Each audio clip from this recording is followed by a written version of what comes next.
राज उद्धव युतीपूर्वी देशपांडे आणि राऊतांमध्ये सध्या झुंपल्याचं पाहायला मिळतंय। चमच्यांनी ताटातच राहावं असं म्हणत देशपांडे यांनी राऊतांना टोला लगावला। राजकारणात उथळपणा चालत नाही असं राऊतांनी म्हटलंय। काही जणांना प्रशिक्षण घेण्याची गरज आहे असं म्हणत राऊतांनी देशपांडेंना टोला लगावला। विश्वप्रवक्ते असं म्हणाले की आम्हाला प्रश्न कोणी विचारू नये, गल्लीवरनं दिल्लीपर्यंत प्रश्न विचारांनी आम्हाला सल्ले देऊ नये की आम्ही कोणाला प्रश्न विचारायचे आणि काय विचारायचे।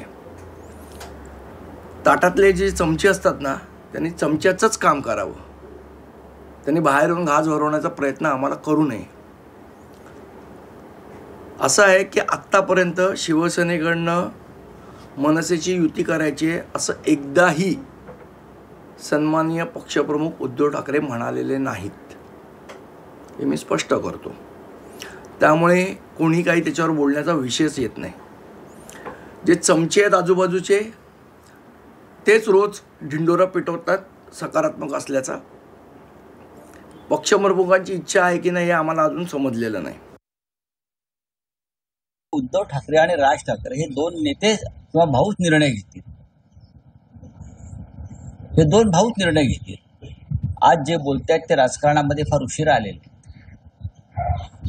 ठाकरे बंधूंना किंवा ठाकरे कुटुंबाला मी अनेक वर्ष पाहतो जवळून आणि ओळखतो, म्हणून मला माहिती आहे काय होणार आहे आणि काय होणार नाही हे माझ्या इतकं कोणालाच माहित नाही। त्यांच्या म्हणण्याला इथे अर्थ नाही। म्हणण्याला अर्थ उद्धव ठाकरे आणि राज ठाकरे यांच्याच।